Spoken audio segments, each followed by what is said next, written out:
Another episode of the Athletes Hub. Back again with Kieran. How you doing, bro? Oh, it's been a funny old season. Yeah. Again, Happy New Year to everyone as well watching. It's the first episode of 2025, so Happy New Year. Kieran, Arsenal. I know today's all about Arsenal. I know we've had a lot of conversations and there's a lot of things you want to sort of get off your chest and a lot of frustrations you want to air out. And again, by the way, guys, at the time of recording, Arsenal currently sort of 2-0 down in the Carabao Cup against Newcastle in the first leg. That's got to be added. Still got to play Man United in the FA Cup third round and also 6 points behind Liverpool. And they've got a game in hand as well. So, I mean, Kieran, Arsenal's season could actually sort of be defined by the time this goes out because the next couple of weeks, I'd probably say for you as an Arsenal fan must be very, very pivotal. So, like when you look at the season so far, how do you sort of assess Arsenal's campaign so far? I know it's been a bit up and down, but how would you assess it? Well, it's been disappointing for me personally. It's been disappointing. What I would say, once I'd calmed down after the terrible performance against Newcastle, I was looking. I was trying to find positives, although there aren't many this season. And as poor as we have been, we are still by the slimmest of margins. We're still in the Carabao Cup. It's still possible for us to actually go to St James's Park and overturn that two goal. I mean, Newcastle are not Real Madrid, um, although it will be difficult. And we're still in the title race, although barely. So we're still in the FA Cup, although by the time this goes out, that could change. That's a must win, by the way. Um, and not just because it's against a poor team in Man United, but any team that we would be playing on Sunday, it would be must win. Um, but we're not. It's not like we're having a Man United season languishing down in 13th, or having a Chelsea season like last year, where even though they ended up finishing fifth, which was really impressive given how poor they were for most of the season, they were awful for a lot of it. Hmm. So it's difficult, I think If you really. look at it now, if you look at it, obviously in January now, again, you've still got some cup competitions to take part in as well. Would you say that are you where you're expected to be? Because let's think about, I mean, me, you've had a lot of conversations away from the podcast about sort of Arsenal's progress, but you mentioned the Man United season, a change of coach over there. Chelsea have got a new coach now as well. They had a new coach in Poch for a season last season. But if you look at sort of Arsenal and their progress and their journey so far, particularly with Arteta, would you say that this is a manager who's been here for almost 5 years now? Would you say that Arsenal are where you expect them to be right now? Because yes, I think they've challenged for the Premier League in the last couple of seasons and they've come very close on a few occasions. But again, there's not been many trophies in the cabinet for Arsenal. So would you say that you're where you expect to be in this stage of the project? um, I would say yes. I would say in terms of the project, yes, and that's looking at everything as a whole. Because one of the things I wanted to touch on today, which I'll touch on in a moment, is although there's been a significant investment, I think, during Arteta's reign, Arsenal have only really signed one top player under Mikel Arteta, which is Declan Rice. And other than that, it's been like a lot of the signings that Arsenal have made, even like the ones that have gone into the first team, primarily they've been signings that other teams don't want. Kai Havertz, Zinchenko, Gabriel Jesus. So I would say, in terms of the outlay, well, not the outlay, but the recruitment and just what I was expecting when Arteta took over, I think it's like par for the course. Hmm. But in terms of what I expected at the start of the season, given what we've had in the previous two seasons, I'm very disappointed.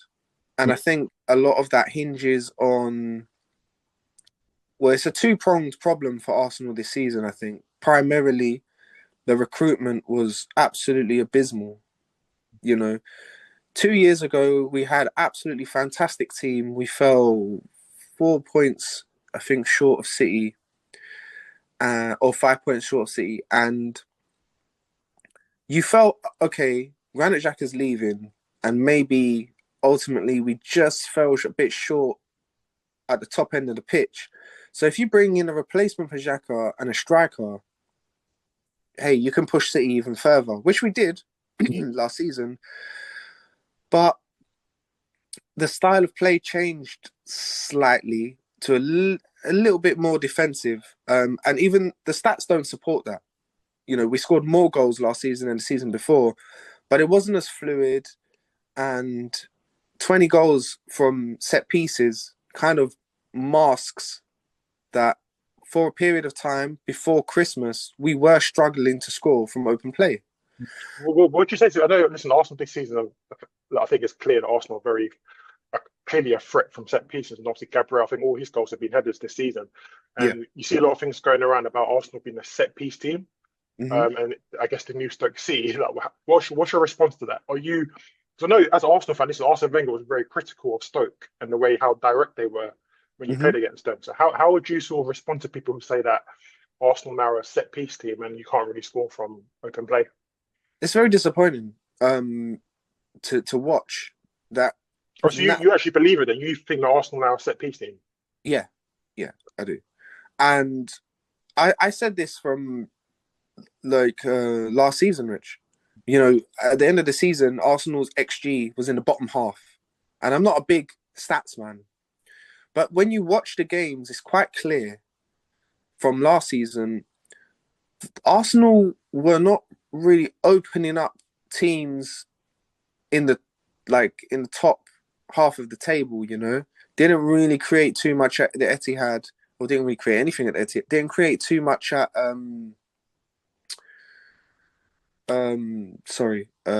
Anfield. Lost at Villa Park and didn't really create too much. Lost at St James's Park without having a shot on target. Even when we won at Old Trafford, the only chance we created, we scored. And I think, to be honest, that day we were pretty lucky to escape with the win. Yeah. Do you think that Arsenal? Do you think that you guys struggle with the balance? Because I know, listen, as a long-term Arsenal fan, you went through this. Because I mean, look, with Arteta, I feel like, and we've had conversations away from the podcast, and I've always said that when you look at the end of Arsene Wenger's reign and how frustrated your fan base was, you almost went into seasons expecting to finish in the top four and maybe get a cup run, and that would be a Yeah. success for Arsenal. But Arteta sort of come into the club, he's changed the culture. He's almost, for you as a fan going to the Emirates now, you expect to win games, and you also expect now to be challenging within the top two, top three in the Premier League. So, and you just mentioned about Arsenal's XG and how they struggle to score goals. But also, you could probably say Arsenal are more, I guess, difficult to play against now because they're always accused about being very soft and easy to play against under Arsene Yeah. Wenger. But Arteta's now brought in a still with Saliba and Gabriel, who I think, me personally, I think they're the best centre back during the Premier League, and he's made it very difficult for teams to break down Arsenal. So, what is it? Is it the balance you think is not correct, or do you feel like you're being too defensive? And like, would you say that's because of the players you haven't got, or do you think that's how Arteta wants to play his football? So, in the aftermath of the Newcastle game and even the Brighton game where we dropped points, I was saying we need players, and I still think we do need players. But as I've calmed down and I was analysing over the days what's really going wrong, and I'm replaying patterns of play in my head, replaying the games in my head, it's quite evident to me that it's down to the manager. You know, and we can criticise players individually that are not really at it. You know, and Martinelli, he gets it with both barrels on, you know, different platforms every day. And yes, he has been below par. But if you look at the way Arsenal were playing football 2 years ago, I'll give you an example, right? Nowadays, primarily a lot of Arsenal's success comes from the right. Ben White and Saka and Odegaard. That triangle is usually what would open up space and teams for Arsenal. 2 years ago, it was actually Zinchenko um, Xhaka and Martinelli. And it's no surprise to me. Well, it is a surprise in the fact that he's not in the team. But it's no surprise to me that Zinchenko is not in the team, and that left-hand side now is handicapped. They cannot create anything over there. And every week you've got a different left back, and every week you've got a different midfielder on that side. And I think in his head and his heart, I would hope Arteta has realised this season that actually I messed up big time by signing Kai Havertz instead of signing a proper midfielder to replace Granit Xhaka, because it's messed up our whole midfield. This season, Zinchenko, I think, has only started 2 or 3 Premier League games, which is baffling considering how important he was to us opening teams up. He may not get the assist, but he'd get the assist before the assist. Mm. And he's a good player. Look, he is a defensive liability. But when you've got Thomas Partey, Declan Rice, Gabriel, Saliba, you've got David Raya in goal, I mean, how much defensive solidarity do you need, really and truly, especially playing at home? So I think, Arsenal's problems are tactical. So when you say tactical problems, because like I mentioned before, Arteta's had almost 5 seasons now in charge, and he's won an FA Cup. I think that was during his initial spell at the club as the head coach. Yeah. And again, there's no trophies, not many other trophies in the bag for Arsenal over the last couple of years, and you've fallen short for the Premier League for the last couple of seasons. And of course, Man City are a different beast, and if you finish above them, then you're guaranteed to win the Premier League. Is Arteta under pressure now? Because there's a lot of good coaches who have won trophies and come quite close to win the Premier League, and they've been sacked. So is Arteta now? Is he in last chance saloon now, or do you? Because I know you're quite split on Arteta. I think that's me personally. I feel like there's aspects of his coaching that I do like. I do think he's a good coach. I think working with Pep and under Arsene Wenger, I think he's a good coach. I like his management style. When he came into Arsenal, there was issues with the likes of Aubameyang, which he dealt with quite swiftly and created a new environment, a new culture at the club. So I feel like there's aspects of his coaching and management that I do enjoy. But do you feel like he should be judged purely on sort of his success? Because if that's the case, then we've got to say that he's fallen short. Because Klopp's won trophies. Obviously Guardiola has. Ten Hag even though it wasn't a great spell at United, he won trophies. So Arteta, what's keeping him? I'm not saying he should be sacked from his job, but what's keeping him in that role? And as an Arsenal fan, what do you expect to sort of see from him now? It's almost 5 years in charge. Okay, so I'll answer it point by point. So first of all, he's under pressure from the fan base 100%. And I think it tells a tale that every time Arsenal don't win a game, there are groans from a certain section of the fan base, because I don't think, even with, I don't know if you can call it success, but with the improvement of the team in the last couple of years, there's still not a 100% trust from some fans in Arteta. I'm one of them, because I have seen in certain games, whether it be with the lineup, with the tactics, or with the substitutions, that it just, some of the things he does just don't make sense. And do you rate Arteta as a coach? Do you like him as a coach, or do you think he's not top draw? I think he has good ideas, and he has shown good ideas. I mean, if you were in charge of Arsenal, would you keep Arteta? So, considering, like I said, what he's done, the expectation he's changed around the club. If you were in charge of Arsenal, if you were working in that boardroom, would you keep him as a head coach? Well, I'll definitely let him see out the season, because I do think we saw a significant improvement from Arsenal after they went out the FA Cup last season to Liverpool, and they went on a 2-week break. And then that's not going to be possible with the fixtures this January, but they went out of the FA Cup and they came back a different beast. He took the chains off, and they were murdering teams 5-6-0 every week. I don't see that happening this season. but the potential is there because it's the same. It's the same group essentially. I think that's the only way he can save our season because no recruitment is coming in, and this is what I'm going to get to in a moment. So he needs to take the chains off. He's definitely under pressure. I don't think he's really under pressure from the board because the board don't really care about trophies, as far as I'm concerned. Because if they did, they would be asking questions of him after last season. Man, we finished a point of City or 2 points of City. Going into the final game, the 38th game, we could have won it and we didn't. What went wrong? That should have been the question, right? Not like grilling him, but asking him, and what can we do to make sure it doesn't happen this season? I don't think that conversation happened.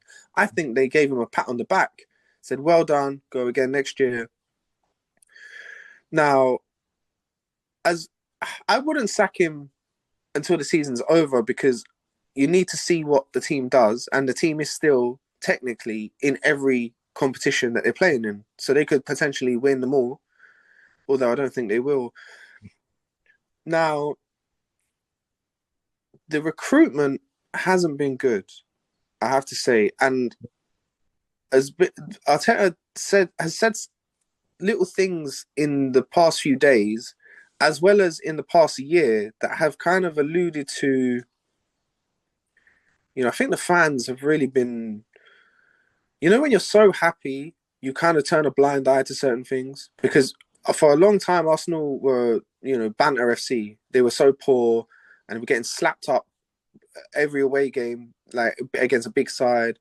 Now they're competitive in those games and they're challenging for the league. So, and I'm one of them. I've kind of forgot about the Cronkies in the last 2.5 years. But Arteta said yesterday in his press conference that Arsenal spending is still behind their rivals and we're not at the table with them. And he also said that sometimes you see a good opportunity, but you just can't afford it. And I think, look, he's wasted money. There's no getting around that. Mikel Merino, poor signing. Kai Havertz, poor signing. Arsenal at the beginning of the year, of the season in August, we had Kieran Tierney, Zinchenko, Tomiyasu, Yuri Timber, who can all play left back, by the way. And he went and and Jakub Kivior. So that's 5 players. This is without Lewis Skelly being promoted to first team. And he went and bought Calafiori. So that's 6 potential left backs. Unacceptable, given that of all those players I mentioned, not one left the club. Yeah. And then he let Emil Smith-Rowe, Fabio Vieira, Reece Nelson, Eddie Nketiah all leave and didn't replace them. He instead went and bought didn't bought buy. He went and loaned Raheem Sterling, and he doesn't That's seem a player who I want to talk about. We've spoken about him as well away from the podcast. When you say Raheem Sterling, I think I told you at the time, I thought it was a bit of a masterstroke in my opinion, because I thought this is a player who can contribute very well in certain positions. I think at Man City we saw the best of him because of how he was coached in that particular position. I think at Liverpool, him with Sturridge and Suarez, again, they had a formidable front line as well, caused teams a lot of problems. And I thought on a loan signing, he's not really playing much at Chelsea. The guy's got ability, and we saw at the Euros as well for England. He probably was their best player throughout the tournament.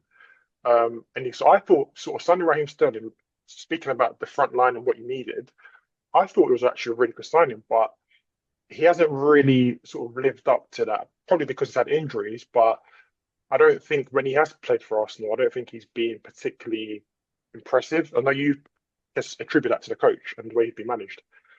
But yeah, what's your opinion on Raheem Sterling though? Just like him joining Arsenal and his contribution so far. Well, I mean, it was a panic signing. Does that signing highlight your disappointment, or does it summarize your disappointment for Arsenal's transfer window? Yeah, it summarized it because to me it was like a lack of planning.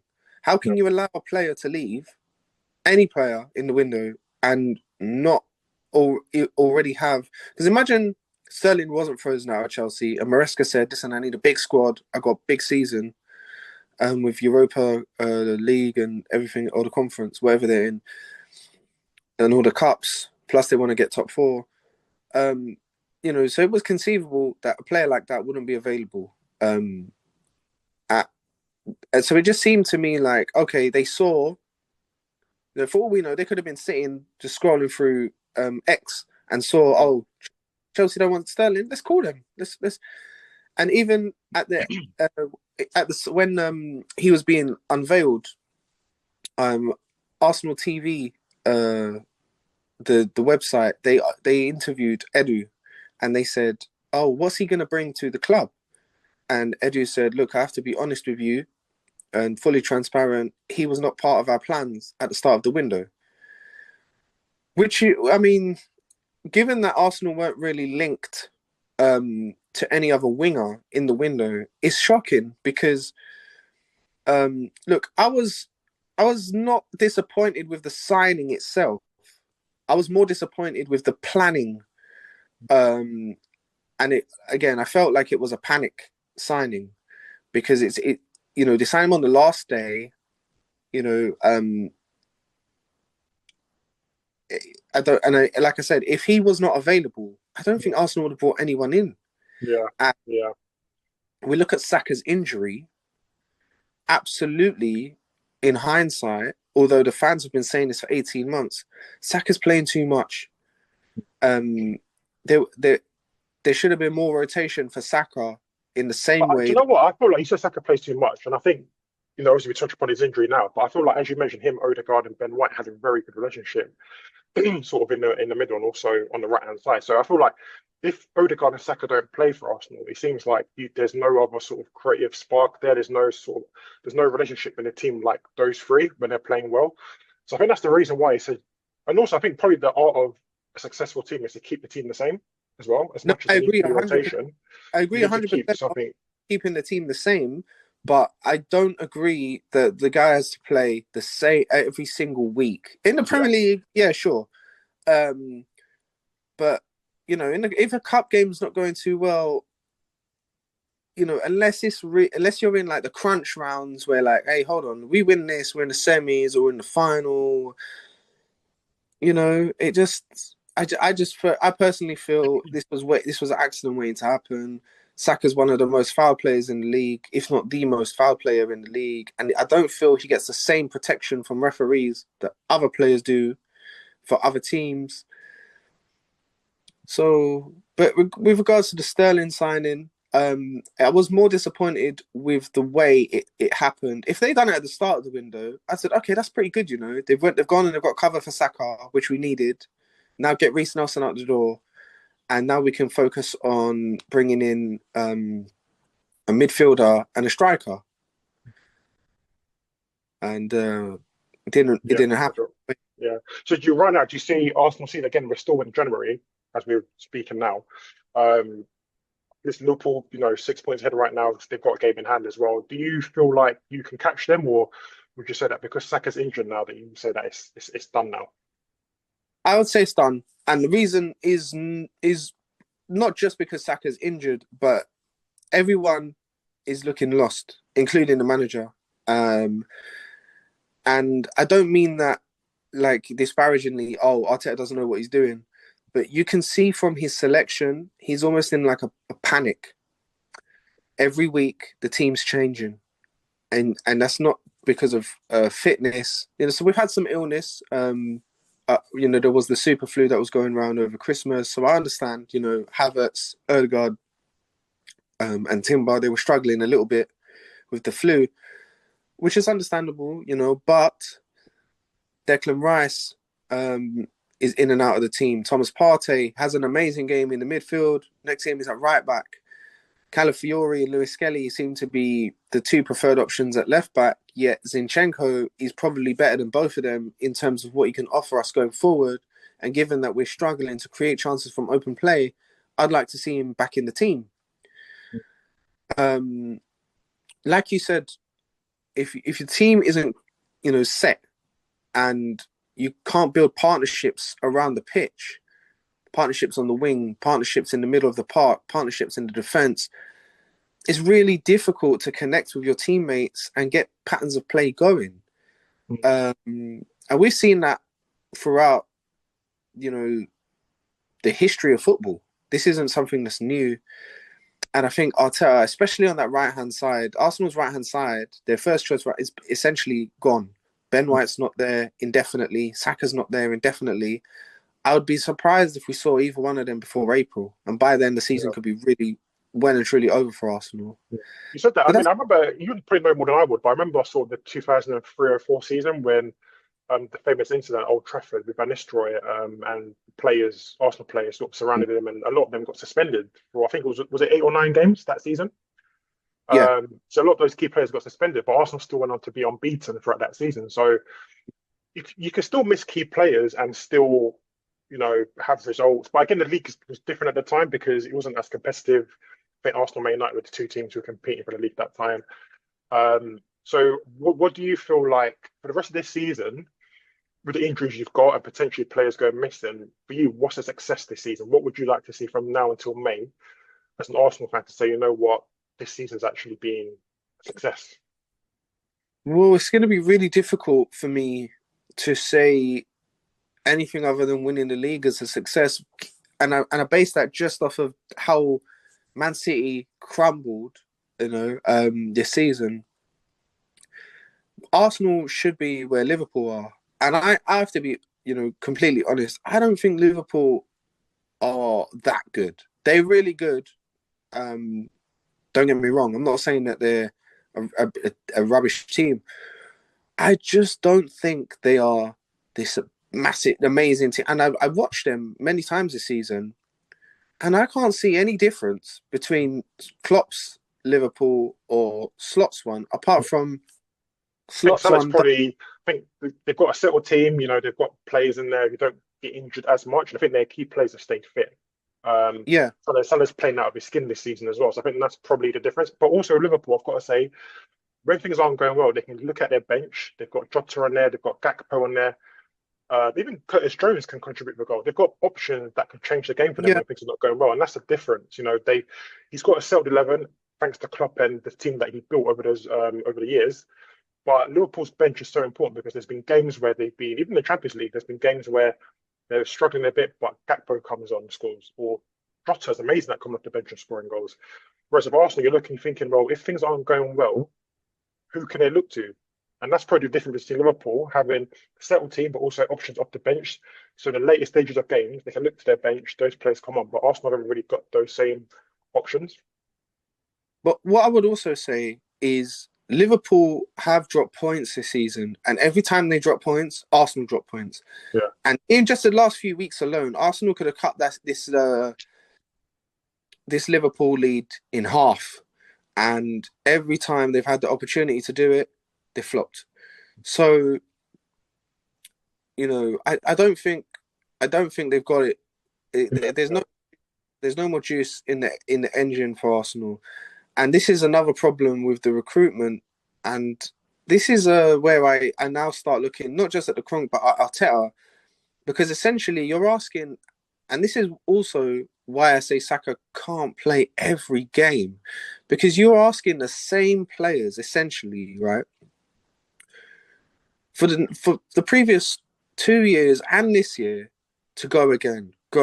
It's not. Look, Sir Alex Ferguson was famed for refreshing his teams, and building new cycles. Arsene Wenger, from '98 to 2004, he also was able to do that. And when he was no longer able to do that because of the finances and the stadium being built, you saw the decline. So Arteta, look, people are going to say, it's his first job, and we're being too negative. I got people calling me a toxic Arsenal fan because I'm saying the standards need to be higher, and I'm saying this is bullshit. We're a winning club. Okay, we haven't won the league for 21 years. If we don't win it this season, but the history of the club is winning. Yeah, So we yeah. should be demanding that we win. I agree with you, and I feel like I think to finish off here as well, you like I mentioned before earlier in the chat, you've got to consider the expectations they've had for the last decade or even prior to that, they've not had a history of winning major trophies. They've also, I guess, have been competing to try and win trophies. So for Arteta to sort of change that around, and now you go to the Emirates now, again, as a fan who grew up during the glory days of Arsenal, he's had to sort of come in, change that belief system now in terms of making sure the players believe that they can compete with the top team, they can win the Premier League. And I think that's what he's done. Probably, I think he's done a great job at that, actually, to be honest. Again, I've spoken to you about it. I think he's done a really good job with it, purely because of what you had before, particularly the later stages of Wenger's reign. It wasn't great. You Yeah. were, in your words, you were getting slapped up by teams like, away from home. But Arteta came in, he changed the belief system. He said, listen, guys, we can compete, we can win. Probably under Wenger's reign towards the end, you didn't have that belief. It was almost a case of, we're going to go to Man City, we're going to lose, we're going to go to Man United, we're going to lose, Tottenham, etc. But he changed it. And I think that's probably the reason why the fans have said, you know what, give this guy credit. You know, he's changed the system around, and he's actually, as fans now, we're going to Emirates expecting to win games in the Champions League, expecting to win games in the Premier League. So I think that's probably the reason why you're being challenged in that respect. But I think to finish off, I mean, this time next season, is Arteta still at Arsenal? Is he still the head coach? Yeah, he is, but not because I want him to be. He's there because it's easy for the board to show this guy public support and give him a pat on the back behind the scenes. Because, like I said, I don't think right now, although that this could change in the next 18 months, 2 seasons, I don't think Arsenal are in danger of falling out of the top 4. So the pockets, the difference between second and fourth, and now with the new Champions League format, maybe even fifth, isn't really that much for the owners to really feel it. They will only sack Arteta if all of a sudden their pockets are hurting because Arsenal aren't in the big competition anymore, and that prize money of finishing higher and higher in the league starts to drop. They haven't got no. Despite what Josh Kroenke comes out and says in public, they don't want to win trophies, because if they did, they would see. Arteta's publicly said, he said it after the Bayern Munich game at the Allianz last season. We struggled to score in that game. We didn't score, and then it was just, he said, we just lack that X factor, that special player to unlock the best teams in Europe. And it was true. And I thought, okay, so this summer, surely that X factor is coming, right? And it didn't come. And then after the Newcastle game, what did he say? He said, they had 2 chances and they scored 2 goals. And this is what happens when you have a player like Isak in front of goal. So clearly, people are saying, oh, why didn't Arteta sign this guy? Why didn't he sign this? Arteta is not in charge of, he can have an input into who comes into the club, but he's not a simpleton. If a top forward is available, I'm pretty sure he'd much rather have him in the team than have that forward playing against him, like anyone with a modicum of sense. But I don't think the board are really that bothered with how Arsenal's season's going, to be honest. They're not looking at it and thinking, what's going on? Why is our title charge collapsing? They don't care.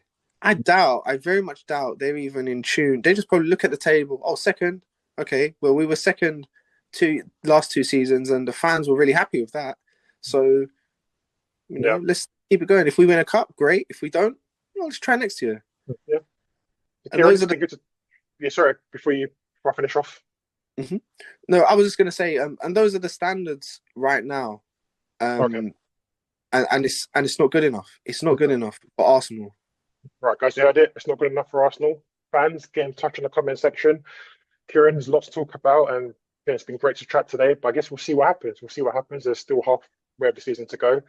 And I'm sure at the end of the season, we'll come back again and we'll sort of summarize it and see what happens. So, listen, Kieran, it's been great to chat today, man. Thanks for joining me today, as always. Nope. And guys, again, get your comments in the section below. Follow us on Instagram as well. Subscribe to our channel. There's more conversations coming your way. And until next time, take care.